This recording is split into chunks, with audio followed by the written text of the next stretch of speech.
Welcome to the Indian Unlocks, guys, and this is a little bit long overdue video, so without any further ado, let's start the video itself. So the Intel's KABY-LAKE chips are the latest and the greatest that Intel has to offer in their lineup, right?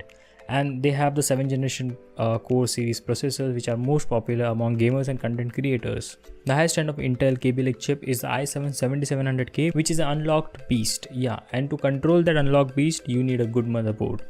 Why I'm saying that is because we have today at us the Z270 chipset based motherboard, that is the Maximus 9 Hero from Asus. It is specifically meant for unlocked and untamable beasts like the i7-7700K. So without any further ado, I am Rishikesh for the Indian Unlocks, and today let's finally review the Asus Maximus 9 Hero motherboard. Let's start.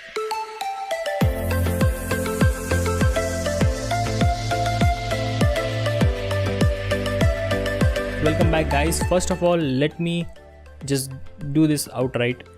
Shout out to the cool dudes at Asus for sending the motherboard second time for review. The first time that they sent was at early launch dates in about January or so, and at that time we did not want to review the board because it was a sort of a new platform and the updates were coming, the BIOS updates were coming, and I did not want to review it at that point of time. Also, there was some testing remaining, so yes, we called in the board for second time, and now we are doing the review in the month of March. So let's begin. First of all, what do you need to know about the motherboard? Well, before purchasing the motherboard, you will have to make sure that you know what you exactly are doing with your KABY-LAKE chip. That is, what scenario are you going to use it for, like gaming, content creation, etc, etc. Just figure it out and then you can just think about the motherboard that you should get. Anyways, now there is also a Strix edition board, that is a Z270 series, but this is a ROG series. It is a Maximus board. What are the difference between the Strix series and the Maximus series? Let's just say in a layman term that the Strix series are for gamers who don't want to fiddle around too much knobs and dials and something like that to overclock their CPUs. Whereas the Maximus series boards are specifically meant for enthusiast overclocking people, which are into overclocking for the better part of their life and they enjoy doing it. So whenever you see a Maximus series board, it's basically meant for overclockers. Does that mean that the Strix series are not that good at overclocking? No, definitely not. But in terms of capabilities, the Maximus series will be much smoother, much cleaner, and will be able to much better handle overclocking than a Strix series board. We'll see if we can get the Strix motherboard in upcoming builds on our channel, so let's keep the fingers crossed. The Z270 chipset in this board, with its beefier power delivery circuits and top-notch quality caps, are the few among the honorable mentions that makes this board class apart from other boards. And enthusiasts around the world will surely agree with what I say is that this is an excellent overclocking board for KABY-LAKE as well as the Skylake series CPUs. So firstly, looking at the board, Asus has colored this rather neutrally and have given full RGB control with the color accents on the RGB lighting. That is definitely controlled by the Asus Aura software. If you like to know what Asus Aura software is, click the I button and you will be headed to a video that we made a few days back, which will explain you all the Aura Sync features. What all of this means is that you don't have to compromise on the color of your build just because you need the best performance out of the board. Yeah, so you like a board, it has the best performance out there, but the color scheme is not that great, so you'll have to change the color scheme maybe. So no, that's not the case in this board. The color scheme is controlled by you, they have given the power to you itself. So that's a pretty good thing. This motherboard being color neutral goes very well with the Strix series GPUs that we reviewed in the past. If you are interested, you go check them out. This is an 8x series board. All the ports like USB 3.0, 24-pin 8x power supply, CPU 8-pin power and rest are all properly laid out, and there are no worries in building PC with this motherboard. The Hero features a robust 10-phase power delivery system for the CPU with Optimos MOSFETs, fine alloy chokes and 10K black capacitors. It also has 3 physical Gen 3 PCI 16X slots with 2-way SLI or 3-way Crossfire X support.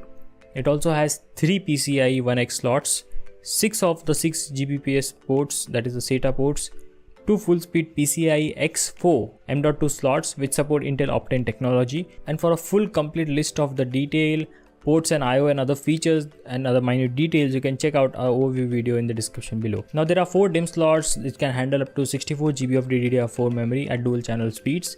And also they have implemented overcurrent protection and short circuit damage prevention, which means you can overclock your RAM very easily and worry free. The board also has debug LEDs at the top of the board, and you can use this to check the post codes if you have any boot issues. But not just the debug LEDs, we also have small LEDs below it to specifically and quickly point out what the issue is before the boot. The LEDs will light up to the corresponding part that is halting the boot sequence. Quite a handy tool if you don't have the manual at hand, thereby making life a little bit easier while overclocking. Also during the normal boot, it will also display temperatures of the CPU itself. Below all this, there is a normal 24-pin power connector along with a USB 3.1 header solely controlled by the ASMedia USB 3.1 Gen 2 host controller. Yeah, that's not just Gen 1. So you will have the full 10 gigabits per second USB bandwidth at your front of the case, provided that the case has integrated with the new header. Yes, and before I forget to mention, there are various 3D mounting points all over the board which can assist you to mount a M.2 fan that will help you to cool the M.2 drive while it's performing, and otherwise there is a little bit aesthetic parts also. So great thing, 3D printing support is available from Asus as well. Data connectivity wise, there are 6 gigabit per second SATA ports, all controlled by the Z270 chipset with RAID 0, 1, 5, 10 with Intel RST support V15. However, there is no SATA Express or U.2 slots on the motherboard itself. Placement wise, the M.2 slots are well placed, since generally the M.2 slots are placed directly below the GPU, which causes them to overheat because the heat from the GPU blows on directly onto the M.2 slot. But Asus has placed this slot quite perfectly, I'd say, and changing the M.2 drive does not require me to remove any of my GPUs, especially if I am water cooling the GPUs. This might be a little bit constrained to remove the GPUs, and water cooling enthusiasts might agree with that point also. The other M.2 slot also supports PCI Express NVMe drives and can be paired with the RAID configuration with the first one. The second M.2 slot also supports 110mm SSDs instead of the standard 80mm SSDs. All of this is supported also by Intel Optane technology as said earlier. The PCI slots are placed far away from each other and are fortified with metal shields to protect the slots from heavy GPU, which can rip out the slot from the motherboard itself, making it a really bad day for all of us. Talking about the GPU itself, the KABY-LAKE series processors have 16 PCIe Gen 3 lanes, which are divided across the top 2 separate PCIe 16x slots. The third 16x slot is electrically a 4x slot, and the rest of the 1x slots are controlled by the chipset as well. Now these have cuts on the side of them, thereby they can accommodate bigger cards in case the other one is fully occupied. Talking about SLI and crossfire wise, the motherboard can support one-way 16x or two-way 8x 8x, which is ample bandwidth anyways, but unfortunately NVIDIA does not support GPU on a 4x slot, so 3-way SLI is not possible on this motherboard. Although if you have a Radeon card, a 3-way crossfire is theoretically possible. Audio wise, the audio is handled by the Realtek 10-channel HD audio codec, which features the audio grade Nichicon capacitors. It is EMI shielded and also shielded from the motherboard PCB by breakout to reduce the noise and interference as well. But it's all quite common from many of the Z270 boards from other partners. What makes the ROG board different is the audio signal is improved by a widely acclaimed ESS 9023B digital to analog converter, that is the DAC, which is 192 kHz and 24-bit capable stereo audio DAC with a solid 112 decibels signal to noise ratio, which is really great, and it is also supported and boosted by the TI R4580 headphone amplifier, enough to power the most demanding 600 ohm cans. But seriously guys, the audio is top notch, and trust me when I say this guys, the audio is heaven on this board, quite literally. In our testing we had the Scarlett HP60 headphones and also the Superlux 688Bs, and these sounds phenomenal. The audio is phenomenal. Even my X99 series board from MSI is a lackluster in terms of audio when it comes to this board. Although sound is a very subjective thing, but this one truly delivers in my opinion. Also there are features like Sonic Studio 2 and Sonic Radar controlling every other aspect of the audio experience as well. Connectivity wise, we have already covered the rear I/O panel in quite detailed manner in our overview video, you can check it out here. But to mention a few things that we might have missed, the line is powered by the Intel i219V Ethernet controller, which is protected by the LAN guard surge protector. There is ASMedia chip handling the switching from USB 3.1 Type-C in conjunction of ASMedia USB 3.1 Gen 2 host controller as well. There are a few other chips from Asus itself that handle the Asus Aura and the Turbo V processing unit, that is the TPU technology that they call. The M.2 Wi-Fi slot can support Intel and other cards which can add Wi-Fi and Bluetooth functionality to the board, but it is a sad thing that it is not included on the board itself. Let's look at the BIOS features now. BIOS on this motherboard is a UEFI BIOS, as is the latest with the Asus motherboard. The UI is quite responsive and lag-free. Now there are two modes, easy mode and advanced mode. Both of them can be toggled with the press of F7 key. Easy mode, it has all the features meant for beginners and no voice users, and it is not very overwhelming at all, with everything laid out in a single page with clear markings and graphical representations of some data as well. If you are new to overclocking, don't worry. Asus has its easy tuning software that it can easily tune, that is overclock, for you by just asking you a few questions about your workload, what cooler do you have installed on the CPU, etc. in just few simple clicks. It is a fully automated process nonetheless. So let's talk about the advanced mode. Now there are tabs inside the advanced mode. First of all is the favorite tab. As the name suggests, most shortcuts are placed here so that you don't need to waste your time searching for the options in the BIOS menus. It is configurable and hence it's excellent. Coming to the next one is the main section. This is a short summary of all the hardware that is connected to the board itself. Coming to the third one is the extreme tweaker. Now this is the overclocking heaven, and this is the spot where you will spend most of your time if you are an overclocker. Just change the setting to manual mode and the BIOS opens up to reveal all the essential system clock options, like the CPU multiplier with all the core per core options, BLCK frequency, CPU strap, memory frequency, memory timing options, and all the voltage options, etc. The OC tuner feature allows no voice users to automatically overclock the systems without having to mess around with clock speeds, multipliers, and voltages. The DG+ power section has a whole slew of advanced power regulatory systems, that is the CPU core, CPU VTT, and VCCSA, that is the system agent and memory controller, and DRAM channels, etc. It also has a load line calibration and such settings inside. The internal CPU power management section is where you can enable or disable all the CPU specific features like speed step technology, turbo mode, as well as setting the turbo limits as well. Asus has really power packed this board with overwhelming array of CPU tuning settings. The Tuker's Paradise is for expert top level overclockers, as honestly speaking I'm not even a good overclocker, so let's just move on. Although this might be very overwhelming, Asus has provided some useful tips and normal values at the bottom of the page so that you can always have some idea before taking the dive. Coming to the next section is the Advanced tab. Numerous settings, mainly the CPU specific features like thermal monitor, hyperthreading, virtualization, enhanced speed step, turbo mode, C states, etc. The Advanced tab is also where you will find and enable or disable various settings and options on the onboard devices like audio, LAN, USB 3.0 and SATA ports, etc. What options Asus has given are really crazy and remarkable in this section.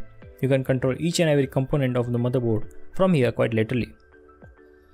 Next is the monitor section. The section, as the name suggests, has all the monitors like temperature and fan sensor, etc. And there is a lot of adjustments that can be done to the fan curves, etc. to tweak the way you like it. Coming to the next one is the boot section. This section helps you to decide all the boot options, boot priorities, logo settings, etc. and much more. The Asus Easy Flash 3 menu is useful to download and flash the latest BIOS versions from either a bootable disk or from the internet directly. Pretty awesome. Asus also has some overclocking profiles which will help you save some different overclocking profiles for quick settings change and for easy overclocking applications. The BIOS is quite extensive and the features are quite overwhelming, but once you get to know what the features are, I'm sure you will enjoy fiddling with all of them. Now there are many software that are included in the motherboard itself. First one of it is the AI Suite 3.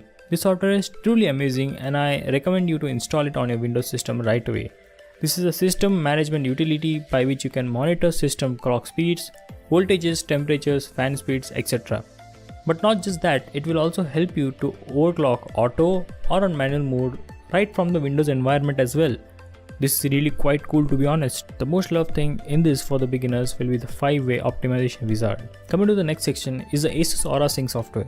It's all about the RGB craze these days and you need fine-tuning control for RGB requirements. So yes, Asus has provided this Aura software, and if you want a detailed explanation what Aura software is, you can check out this video that we posted last week. Now there are many other features that is included in the motherboard itself, like the CPU Z skinned by the ROG version. Memory Tweak is a memory tweaking tool for tweaking your memory timings and clocks from Windows itself, and there are many more like GameFast 4 that reduces the gaming latency over the internet, Sonic Radar 2, keyboard, RAM disk, etc. etc. Now talking about the overclocking and cooling of the motherboard itself, now there are 8 phases dedicated to the CPU and 2 to the iGPU, along with 2 more to the side of the memory, controller and system agent, thus providing a robust power delivery to the CPU and thereby helping you to gain better overclocks for your chip. The MOSFET heatsinks are pretty low profile and aesthetically quite pleasing with great amount of surface area to dissipate the heat pretty well. Along with its 8 fan headers and some high amperage fan headers for water pumps, etc. strategically placed at appropriate spots, you won't need a separate fan controller hub on your system as well. The motherboard can control it all without breaking a sweat. Now we did not auto overclock our i7, but we did quite a manual overclocking. Now with this board we are able to really easily achieve an overclock of 4.9 GHz easily under 1.3 volts. That's a really great voltage to have. Whereas for 5 GHz the OC took about 1.34 volts. As far as the memory was concerned, we did not have a great memory kit available with us. We just had the Corsair generic LPX kit with 2400 MHz of frequency. So we knew that it won't overclock that far, but yeah, the XMP profile was quite easily enabled. And now let's head on to the conclusion that you have been all waiting for. The ROG is a gold standard when it comes to Maximus series motherboards, and we can confirm that the Hero 9 has been along the same paths of the forefathers. Right from the unboxing experience to the OC and finally coming to the whole experience of the board, it's been quite an impressional feat to say the least. Asus has really done a great job when it comes to making the Hero 9 motherboard a true Maximus lineage board, and we expected nothing less from them. With a plethora of internal and external I/O ports, connectors with this board, along with support for liquid cooling accessories, Asus has really made the right calls at right places, is what I feel with this board. This is the board you should consider if you're currently interested in learning overclocking and experimenting with such fine tuning that goes into overclocking as well. Overall, the Maximus 9 Hero is another solid performer from Asus. As long as you're sure what you're doing, the board will definitely help you to reach new goals. For the MRP of 23,500 that it comes in, probably available a little less offline. This is an excellent board that you can buy for your upcoming KABY-LAKE build if you want to overclock it. So that is all from my side, guys. I hope you enjoyed the video. Give it a thumbs up if you liked it, and for more videos like this, do subscribe to our channel, that is the Indian Unlocks, and do click that bell icon to get the notifications. I am Rishi K for the Indian Unlocks. I hope you learned something today. Signing off. You guys have a great day. Bye bye.